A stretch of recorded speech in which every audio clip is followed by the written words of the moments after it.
Hello. New. Hi. Greetings.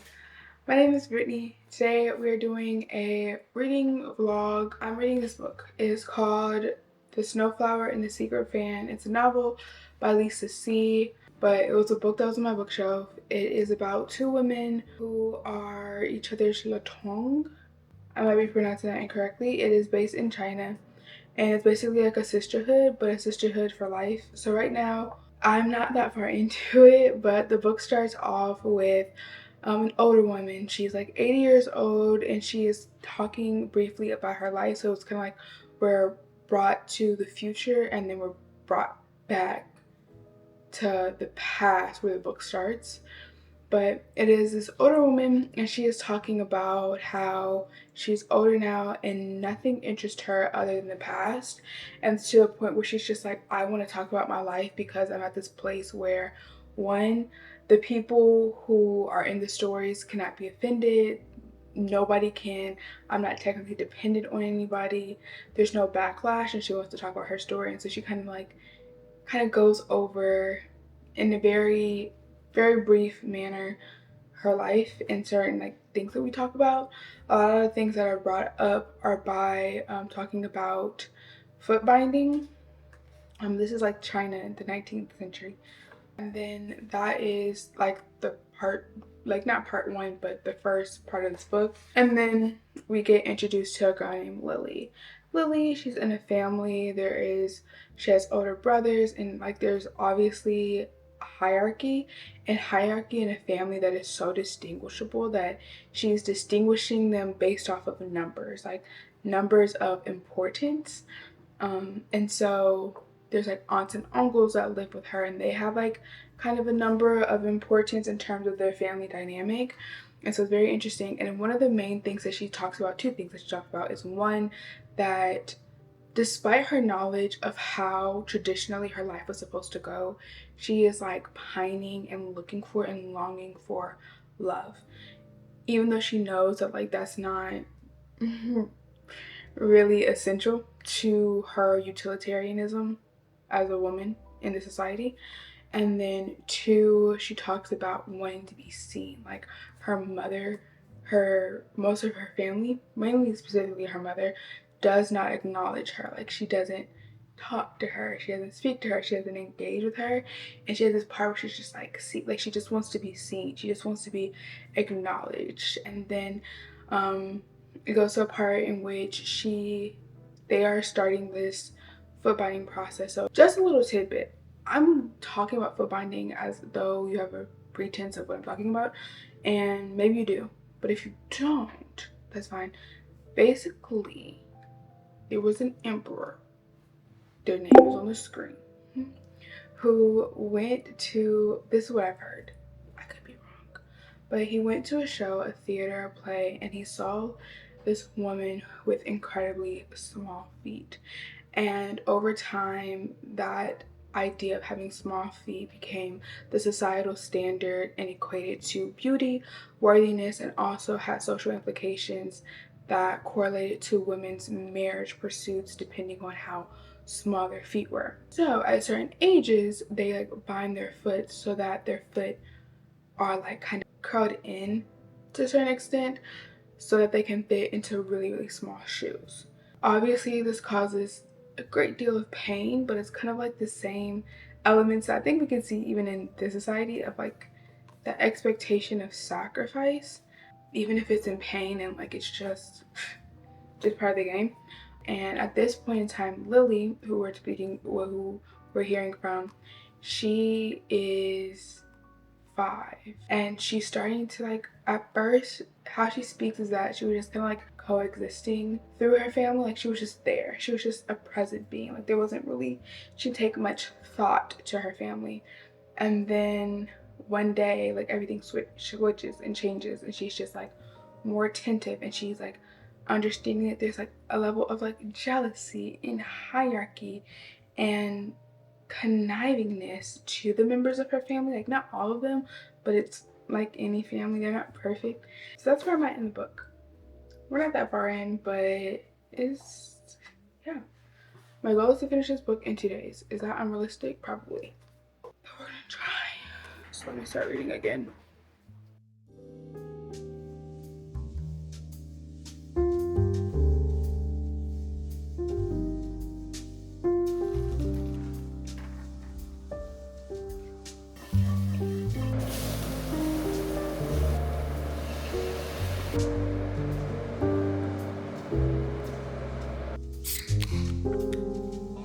Here on Earth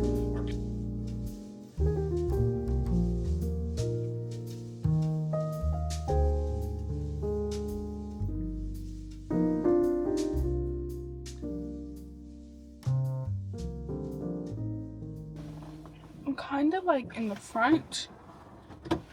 Oh my goodness, I feel like she's looking at me. Don't look at me, please, please, please. I know she's like, who is that?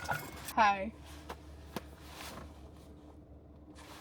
We have made it to page 100. I'm going to try to keep this, like, the sun is, like, on the horizon. So I can't even, like, talk that much. Let me tell you what's going on in this book. Last time I talked to you guys, we talked about Lily. Lily is the character who we're hearing the book mainly from her perspective thus far. She's going through the process of foot binding, and like she's telling us like the specific process of like how this happens. And basically it's like 2 years of like agonizing pain until foot starts to reheal in the position in which it wants to. So like they're curling every toe except the big toe underneath until the bones break, and then kind of curling it in so it looks like narrow and like pointed, like the big toe is like the pointed toe. And so the whole weight of your body is supposed to just rest on that big toe. So Lily has some siblings. So she calls them by elder brother, younger brother, first sister, third sister. She's the second sister. So that's how she counts them. Like, we don't get their names. We get their kind of like order placement, which I think speaks more towards how the hierarchy of their system, or like their family. She also lives with her aunt and uncle, and her aunt and uncle have a child called Beautiful Moon. So Lily, Beautiful Moon, which is around Lily's age, and then the younger daughter, which is third daughter, they all go through the process of foot binding at the same time. So the younger daughter, she's like a year younger than them, and she gets a really bad infection and she dies. She dies at the same time that the grandmother, like the matriarch of the family, also dies at the same time. Lily, going back to the main character, she's doing in her foot binding process, this matchmaker who's like matching families, brides with grooms together. She comes to the family, she tells them like, oh, Lily's feet are like very special, and to a point where if you play your cards right, she can go to a very wealthy family, which would make the prospects for their family better. Stick with me. So there's this thing called a latong, and so it is basically a partnership between two girls that lasts forever. A lot of the friendships are friends that a girl will have until she is married, and when she is married, that's kind of like the end, like the group. It's like a group of them, and once the last one gets married, that's the end, and their relationship dissolves. Whereas this type of relationship is for eternal, it's for lifelong. And so the matchmaker is like, hey, Lily can definitely benefit from this type of friendship. She meets a girl, and at first she's like, her parents are hesitant because there's social structures and obligations. So if she has this friend, that means that her family needs to send them gifts, and the friend's family sends them back gifts. And so being in a family where money's tight, like her having this friendship isn't necessarily in immediate sense, isn't very lucrative. So go back and forth. Eventually she gets to have friendship with a girl named Snowflower. Snowflower comes from a more predominant family. They're a little bit more wealthy, and Lily is super excited to have this sort of friendship. She's like very excited and eager. The girls make a contract about how their friendship is going to go, and so Snowflower comes and stays at Lily's house a lot so they can get better acquainted with each other, get to know each other, things of that nature. Another background piece of this, right? So while the girls are going through, specifically Lily, her cousin, and her younger sister are going through the process of foot binding, their aunt, well, Lily's aunt, also Beautiful Moon's mother, hopefully you're following, she teaches them Nishu, which is a language specifically for women that a woman created so that women can speak to each other and speak back to their families after they have moved out of their family's home without like men knowing what they're talking about. They're teaching the girls Nishu, and so Lily and Snowflower are basically transcribing these letters to each other back and forth in Nishu to speaking to one another. And it gets very much like text message, low-key. So the last part that I got to, they're having a friendship. Their friendship is evolving. It is a random day. So it's Snowflower, Beautiful Moon, and Lily, and they're all hanging out. It's a hot day. So they go outside. That their father, Lily's father and uncle, set them up like a little tent so that they can stay outside because it's too hot in the house. And so Beautiful Moon gets bitten by a bee. And just to give context, they live in a village, right? So access to health care isn't readily available. So she gets stung by a bee and she dies. She dies because she has an allergic reaction to the bee sting. And that is where we ended. So right now, Beautiful Moon, she died. Her mother is mourning. Lily's aunt, or Beautiful Moon's mother, she's mourning in a way where like during the day she won't cry. She's very like stoic, but then at night she will just like profusely like moan and like mourn the loss of her daughter. And one of the things that is spoken in the book is to say that if they say that the people of this village didn't love their daughters, they're lying. And when I bring that up, it's because I'm bringing that up in the context of, in this type of society, there is this expectation for mothers, for families not to love their daughters simply because they're not really useful to them. They're not really a member of this family. They're just raising them up so they can send them out to go care for other people's family. And I want to bring back this topic that comes up in the last part a little while ago. I told you that Lily, one of her main things that she wanted was love. Like she wanted like love, like reciprocal, doleful, amazing love. And so her mother didn't give it to her. She's getting that love from Snowflower. And there's some other elements in this book that I think I want to talk about later. But yeah, she's getting that attention, she's getting that love. It's going to be very interesting to see how this transpires. So I'm going to read until page 200, and then I will see you guys back when I get to page 200, probably with some artificial lighting, because girl, where's the light? Where's like, it was kind of bright and now it's not. Alright, bye. Hello. I finished the book because it took me way too long to finish this book. And I was going to finish it in like 2 days, turned into more like a week, like a full 7 days. Because I didn't really factor in the fact that like I have life and I have like responsibilities and have things I signed up for and obligations. So that's going to be quite interesting. But sorry for my nasally voice. I'm a little sick, but we're gonna get, and I'm gonna talk about this book, and I'm gonna just tell you what happened in the last 150 pages. I think the last time I stopped was at page 100. That is where we talked about Lily, her sister, and her grandmother, as well as her cousin. They all passed away. So Lily has a friend, or an old same, which is like kind of more than a friend. Like it's kind of like this pairing, this match of two girls for life. Majority of the women specifically, they are matched with people until they get married, and like they have friends until they're married, and then they kind of like their friendship dissolves once they're married. But this type of friendship lasts like forever, for life. Lily has a friend, and her name is Snowflower. Is mainly at Lily's house and her parents' home, and she's just like hanging out with her.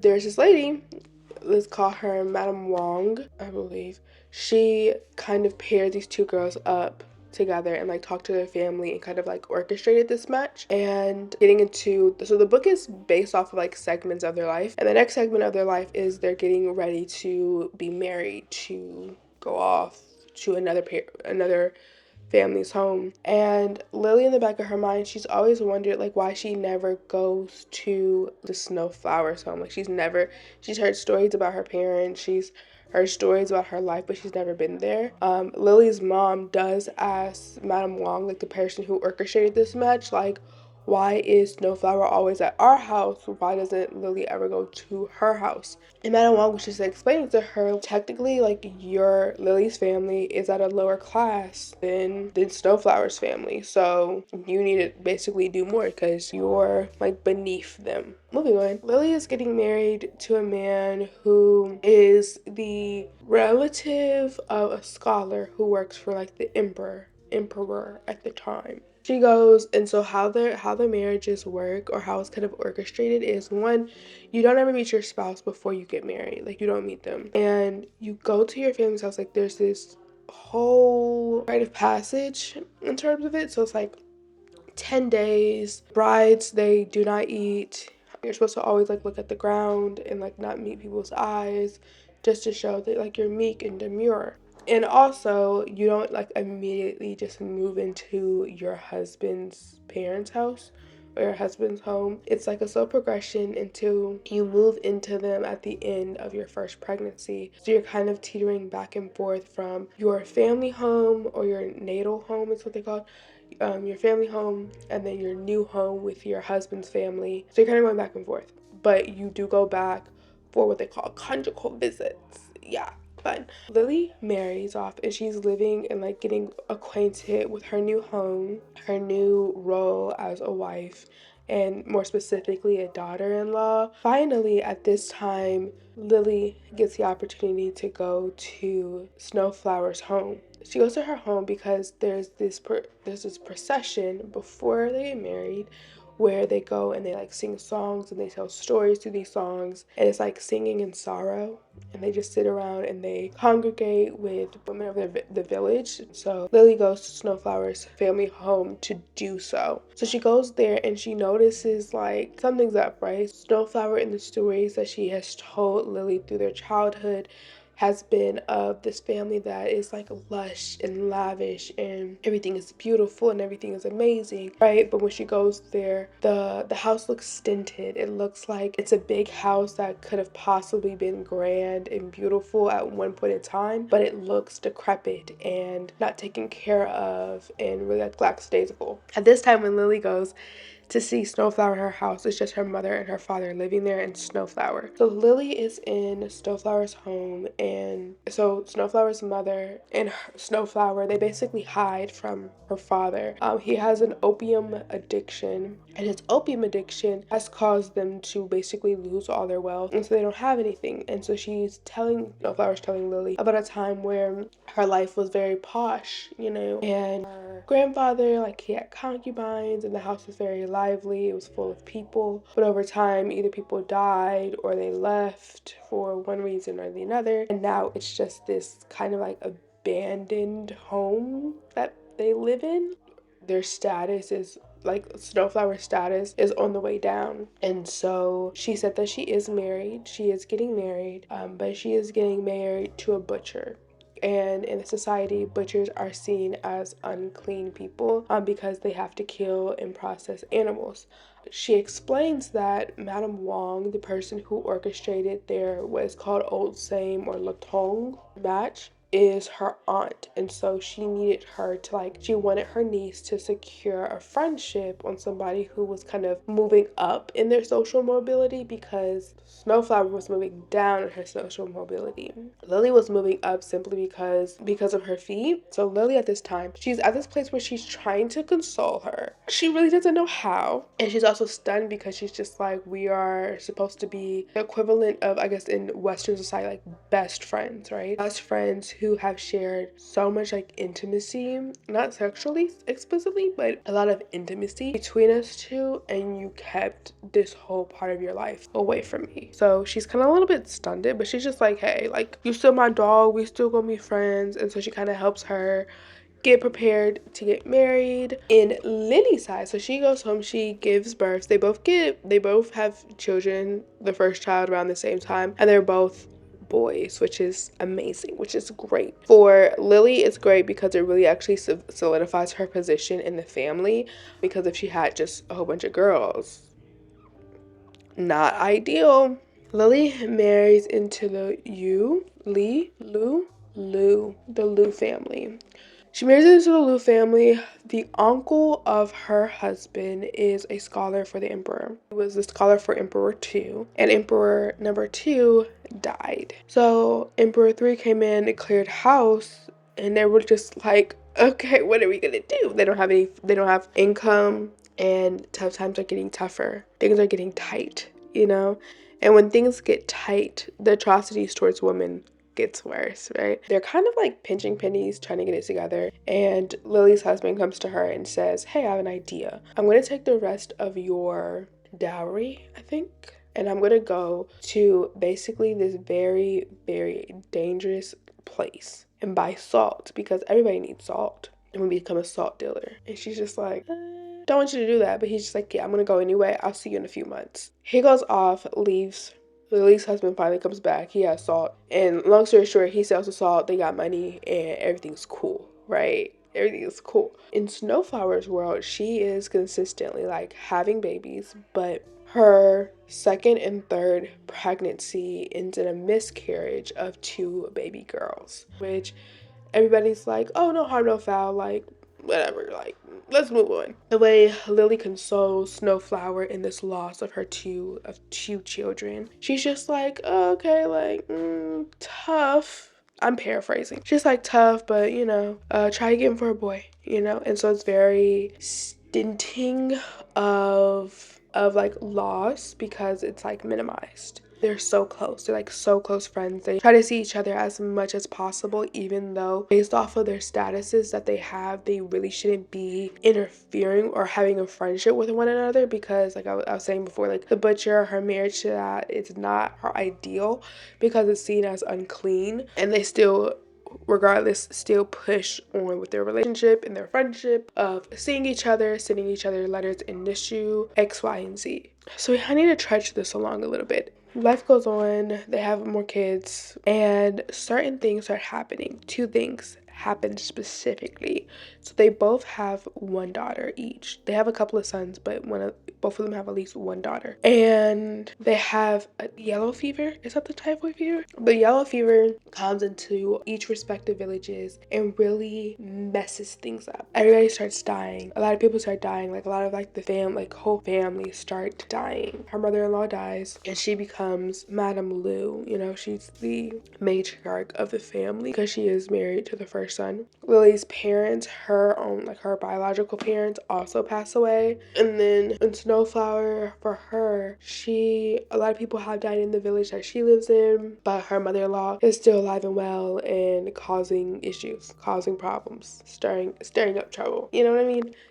That's the first thing. They get over that. It breaks, right? Like, it's not as prevalent. And they kind of resume life. And her husband's back. They are prosperous. The salt business is going well. Lily's like to her husband, like, I'm going to go see my best friend. And he's just like, I don't think you should go. And she's just like, but I want to go. And he was like, but I don't think you should go. She's just like, if I'm nice to you, will you let me go? He's just like, thank you for being nice to me, but yeah, don't go. And she goes anyway. It's the equivalent of a taxi to Snowflower's house. They're having a decent time. They're enjoying each other's company. They don't get to see each other that often. And then out of nowhere, in the middle of the night, there's just like fires blaring. There is people running for their lives. They're screaming. And so all the family just trying to figure out like what is going on. And they're just like, hey, we have to leave.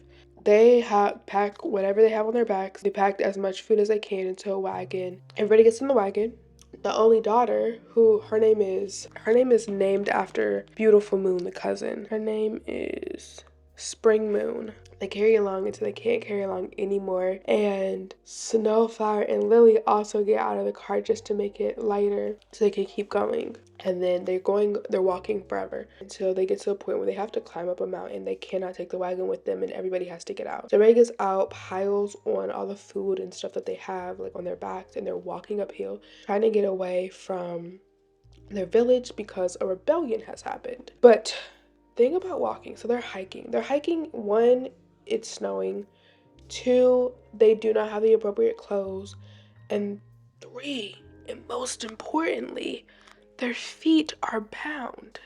They have what they call lily feet. Like their feet are not in the best state to walk long distances. So their feet start bleeding and it's hurting and it's painful and it's agonizing and they have to continue on. And when they're going through this, they're climbing up this mountain and they're having this physical pain, this physical visceral pain that they're having. But they're also having the emotional pain because they hear women falling off the edge of the cliff because they stumbled off or intentionally or accidentally, I don't know, stumbling off and screaming until they're deaf. They have having third, fourth, or fifth sons or daughters sitting on the side of the road begging for help, begging for like safety and security because the mother when they were walking up had only the intention or only like society wise their main responsibility is to hang on to their husband and their first son. All of the other ones, especially the other sons, are just pretty much backup, and all of the daughters are like really just a mouth to feed. So they get up to the top of the mountain to like safety, but they're in the open wind. There's no covering. They have a couple of blankets. Is pretty much what they have. Blankets and ill appropriate shoes. So they're living on the mountain. Not good. Everything's bad. The Snowflower has 3 kids, right? So the first one is a boy, the second one's a boy, and the third one is a girl. Until one day they all go to sleep, and the second son, who they thought was so healthy, dies in his sleep. He dies in his sleep. He dies in his sleep. The butcher wakes up unconsolable. The butcher is sad, is so hurt that the second son died. He takes the second son, he walks into like the woods nearby, buries him, assumingly, comes back, and Snowflower is just like, oh, like, where did you bury my son? And he slaps her and then beats her. Like, very, very bad. Beats her at this point because she's actually pregnant at this time, pregnant with her 4th kid, and she like bleeds out. She bleeds out, but she's bleeding, but she doesn't ever see like the corpse. Beating her profusely because he is kind of taking his anger off because of the miscarriages that she has, because of the second son dying, and Snowflower just gets very stinted. She really wants to walk off the edge of the cliff. She really does. She really wants to walk off the edge of the cliff, but Lily is by her side like, oh yeah, no, we going back to camp. They've been living on this mountain for 3 months. And eventually it's clear and safe for them to go back down the mountain. Lily's husband comes to get her and she's like, oh my gosh, I'm so sorry, I shouldn't have left. Everything's fine. And then that's the moment where she realizes that she loves her husband. Like she has love for him. Because at first she was just like, this just some dude I know. Some dude that they told me to have his kids. And they go back to living their life. Lily goes to visit Snowflower on several occasions, but she sees that she's still reserved, she's still stinted, she still doesn't have really an appetite. She's really like secluded and like recused from society. And so in Lily's mindset, she's trying to help her by like, why don't you do this and why don't you do this and you need to do better at this and maybe be a better daughter-in-law and be a better wife and be. Snowflower's just like, yeah, okay, I hear you. And it's in Snowflower's mind that we find out later, she's just at this point where she just wants to like be accepted for where she is currently, not having a friend who is constantly pining or pushing her to be something that she isn't. And so Snowflower sends Lily a letter saying, hey, I have friends who love me as I am, and it sounded when Lily read it like she was breaking up with her. She took it too hard. Snowflower asked Lily like, hey, write back to me, and Lily never wrote back to her, and so she just stopped talking to her. And so they go to this event where they have to go to together. They go to this event. Snowflower's just like, in front of everybody, gets up, starts singing a song talking about, oh, why aren't we friends no more, like why you got beef with me basically. And Lily's just like, you pretty much rejected me, told me you had other friends and that you didn't want to be my friend no more. I'm paraphrasing, but that's basically the essence of it. And she was just like, that really hurt me, and it really hurt her because I had talked about this previously. Lily wanted love. She wanted like unconditional, effervescent love that nobody really showed her in her life ever. Not her parents, not anybody. And so she wanted that so badly, and I think that she thought that she had that with Snowflower, and at the moment she was quick to judgment of, she felt as that Snowflower was basically rejecting her, like, I don't love you, like I don't need you no more. Lily, because Lily is in the Lou family. She has prestige. She basically just embarrasses Snowflower in this room, like this event that they are in, like in front of everybody. And Snowflower leaves, and for 8 years they don't see each other and they don't speak. Until one day, this little girl knocks on Lily's front door. Lily's like, okay, what do you need, basically? And she's just like, hey, like, my mother is dying. She's asked for you. Can you come? And it's Snowflower who is dying. So Lily goes, and she's talking to Snowflower very briefly, but Snowflower's like really, really sick. And she's sick because she has a tumor.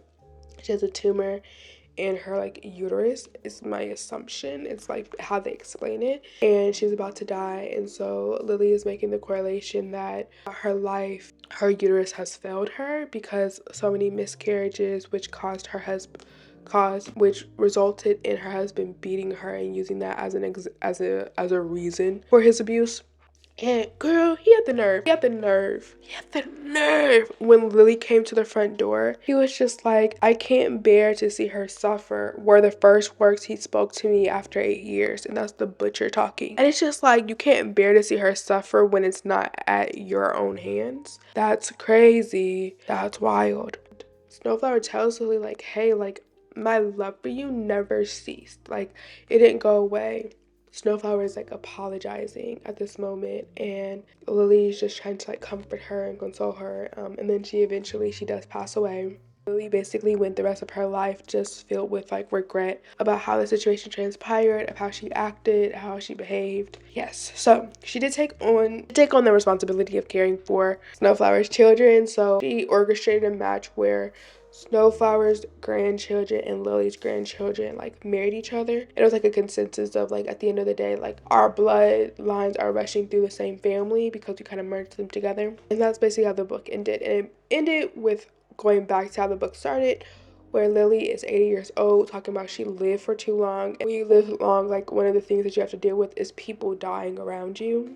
So and this book is very interesting to me that I wanted to point out is that all the women in this society, like this 19th century China society, are all playing in the negatives. Like we're playing for negative positions.